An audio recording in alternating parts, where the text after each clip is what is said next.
and sports, we are the best. Carnival Radio, Carnival Radio, Carnival Radio, we are the best. Carnival Radio, enjoyment unlimited.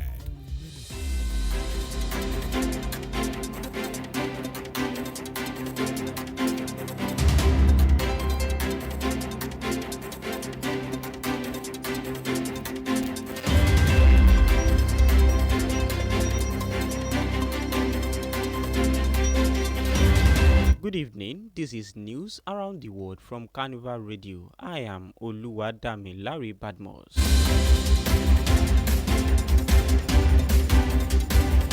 This evening we start from Africa.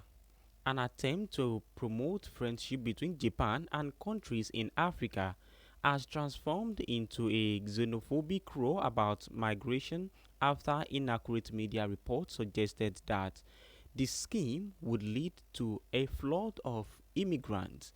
The controversy erupted after the Japan International Cooperation Agency, or JICA, said this month it had designated 4 Japanese cities as African hometown for partner countries in Africa: Mozambique, Nigeria, Ghana, and Tanzania. The program, announced at the end of the International Conference on African Development in Yokohama, will involve personal exchange and events to foster close ties between the 4 region Japanese cities: Umabari, Kisarazu, Sanjo, and Nagi, and the African nations.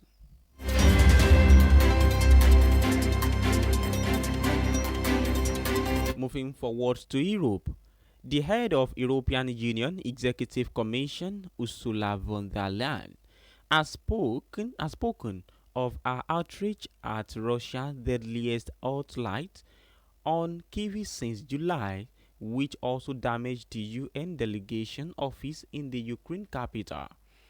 At least 18 people, including 4 children, were killed and dozens more wounded in the bombardment, Ukrainian officials said.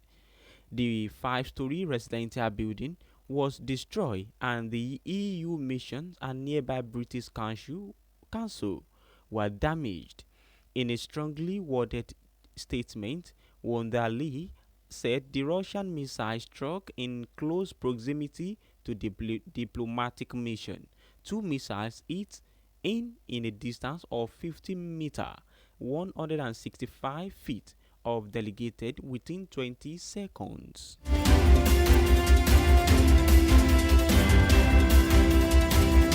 In South America, Federal Reserve Governor Lisa Cook has sued President Donald Trump over attempt to fire her, setting up a potential legal battle over the U.S. Central Bank autonomy.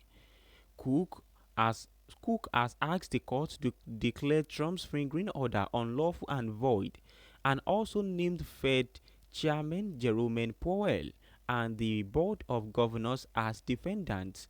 Trump said there was sufficient reason to believe Cook had made false statements on her mortgage and cited constitutional power, which he said allowed him to remove her. The president has put increasing pressure on the Fed over what he sees as an unwillingness to lower interest rates. Cook is part of the board responsible for setting interest rate in the U.S.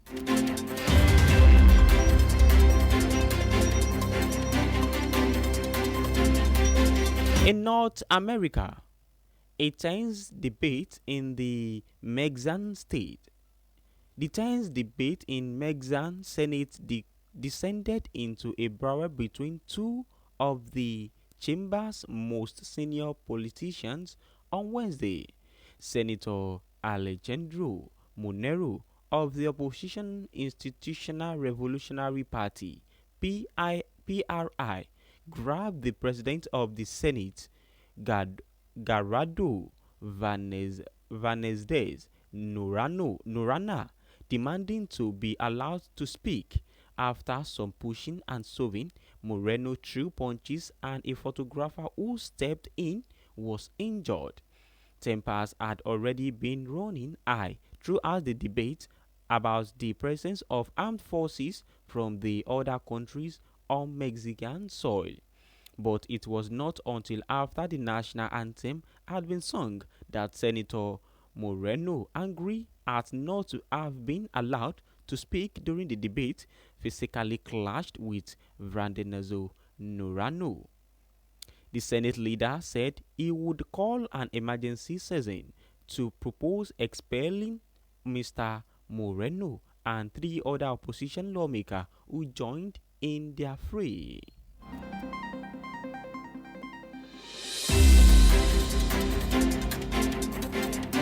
Moving forward to Australia, Australia's spy agencies have traced financial link between Iran and the man accused of setting fire to a Melbourne synagogue last December.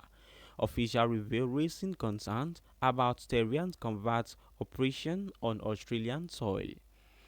Yunus Ali Yunus, a 20-year-old Melbourne resident, appeared in magistrate court on Monday facing charges of arson over the attack on the Adras Israel synagogue in Rafonia on December 6, as well as theft of the vehicle allegedly used in the accident.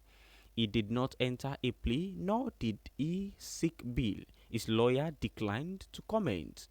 Australian Security Intelligence Organization ASIO Director General Mike Bogas said investigators uncovered a network of intermediaries known as court in intelligence terms used to conceal Iran's involvement.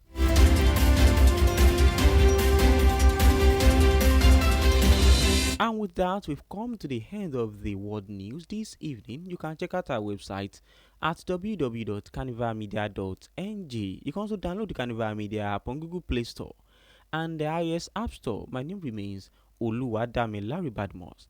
Thank you for listening. Enjoy the rest of your day. Good evening.